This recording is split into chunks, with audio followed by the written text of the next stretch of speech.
Hello everyone, welcome back to my channel. কেমন আছো সবাই? আশা করছি সবাই ভালো আছো, সুস্থ আছো।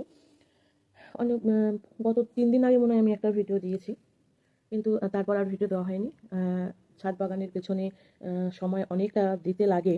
তো দুপুরবেলা খেয়ে দিয়ে উঠেই আমি ছাদে চলে যাই। তো সেখানে গিয়ে কিছু ছাদ বাগানের কাজকর্ম সেরে তারপরে আমি নিচে আসি। তো অবশ্যই ভেবেছিলাম আজকে তোমাদের সাথে আমার ছাদ বাগানটা শেয়ার করব, বাট সেটা হলো না, কারণ প্রচুর কাজ ছিল ছাদে। তো ওটা আমি তোমাদের শেয়ার করবো কালকে শেয়ার করবো, ভাবছি কালকে ভিডিওটা করব। তো এই জন্যই হয় না। আর সারাদিন আমার যেহেতু রাতে অনেক ওষুধ খেয়ে ঘুমাতে হয়, তো সকালবেলা উঠতেও আমার দেরি হয়। তো এই কাজকর্ম করতে করতে বেলা হয়ে যায়, ভাত খেতে খেতে সেই 3:30 পৌনে 4টে বেজে যায়, জানো তো। তো এই করতে করতে সময় হয়ে যায়। এই এখন একটু আধা ঘন্টা 1 ঘন্টা বসবো, তারপরে আবার রান্না করতে হবে রাতে।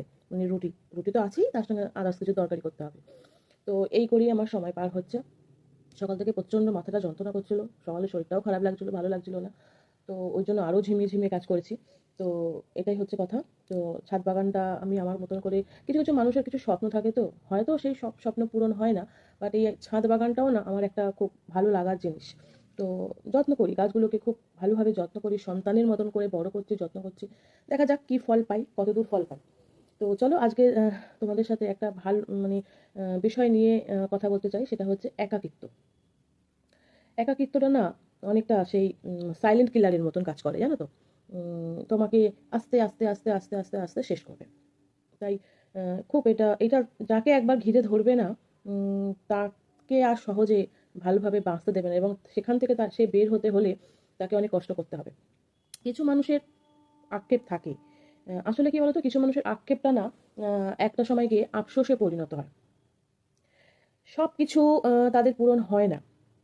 তাদের এই একাকিত্বর দিনগুলো আহ, তাদের ভীষণ সেই স্বপ্নগুলো মনে পড়ে, যে স্বপ্নগুলো তারা পূরণ করতে পারছে না। কিছু মানুষের আক্ষেপ, ওই যে বললাম, পূরণ হয় না, কিন্তু কি করবে ভাবতে ভাবতেই না তাদের সময় কেটে যায়। কিছু মানুষ সত্যি একাকিত্ব চায় না। কিছু মানুষ চায় ভালোভাবে সবার সাথে মিলেমিশে থেকে, আহ, সংসার হোক বা তার সে যে কাজ করে, সে যাই করুক, তার জীবনটা ভালোভাবে কাটাতে। মানে মোট কথা হচ্ছে যে একাকিত্ব চায় না, কিন্তু তাও সেই একাকিত্ব তাদেরকে লালন করতে হয়, তাদেরকে ধারণ করতে হয়। একাকিত্ব চায় না বললেই যে একাকিত্ব তাকে ধরবে না তা না। একাকিত্ব তাদের মনে ঘর করে, তাদের মনে বাস করছে। বহু মানুষ আছে যারা স্বাধীনভাবে তাদের ইচ্ছেগুলোকে পূরণ করতে চায়, কিন্তু তারা পারে না। সত্যি কথা, এই স্বপ্নগুলোকে তারা পূরণ করে উঠতে এখন অবধি পারছে না। বহু মানুষ আছে, বহু মানুষ আজকাল একাকিত্ব ঘিরে ধরছে। বহু, বিশেষ করে আমার মতো কিছু হাউসওয়াইফ ভীষণভাবে একাকিত্বে ভরে আছে, ঘিরে আছে, একাকিত্বের ঘরে বাস করছে। কিছু মানুষের একাকিত্ব, মন খারাপ, আক্ষেপ, আফসোস, এগুলো সারা জীবন তো রয়েছেই।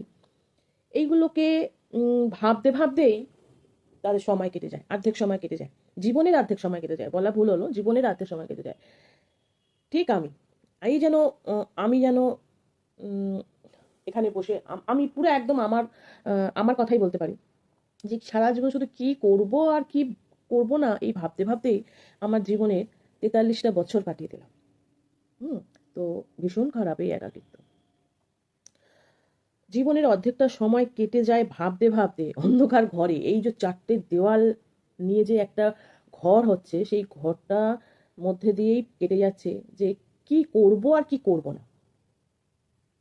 সত্যি এই মানুষগুলো, আমি জানি না আহ, উম, এই মানুষগুলো কবে তাদের স্বাধীন ভাবনা চিন্তা নিয়ে তাদের ইচ্ছেগুলোকে পূরণ করতে পারবে। সত্যি জানি না, কারণ এরা বড্ড একা। কারণ এদেরকে সাথ দেওয়ার মতন, এদের পাশে থাকার মতন মানুষেরই তো বড্ড অভাব। একাকিত্বটা তো এমনি এমনি আসে না, আশেপাশের মানুষের সঙ্গে থাকতে থাকতে একাকিত্বটা আসে। এরা পারে না নিজেকে মেলে ধরতে, কেন বলো তো? তার কারণ হচ্ছে যে আশেপাশের যে মানুষগুলো রয়েছে, তারা তাকে সেইভাবে তার ইচ্ছেগুলো, তার ভেতরে কি প্রতিভা বা কি আছে, সেগুলোকে মেলে ধরতে সাহায্যই করে না। তাই জন্য তারা পারে না তাদের জীবনটাকে মেলে ধরতে ঠিকভাবে, মানে তাদের ভেতরে যে কি আছে আর কি নেই, সেটাকেই মেলে ধরতে পারে না। আসলে অনেকে বলে যে অনেকে না আমি জ্ঞানী বলবো, অনেকে বলে এটা করো ওটা করো, এইভাবে এই করো ওইভাবে সে করো। অ্যাকচুয়ালি কী হয় বলো তো, যারা এর মধ্যে দিয়ে থাকে না তারাই বুঝতে পারে যে বলাটা খুব সহজ কিন্তু করাটা খুব কঠিন। আর কঠিন তখনই যখন তোমার আশেপাশের মানুষগুলো তোমার সঙ্গ দেবে না, তখনই কঠিন হয়। আদারওয়াইজ কিন্তু কঠিন হওয়াটা কঠিনই না। আসলে জীবনটা তো সেই, আমরা ওই যে রূপকথায় দেখি না যে এটা করছে ওটা করে এই করছে সেই করছে।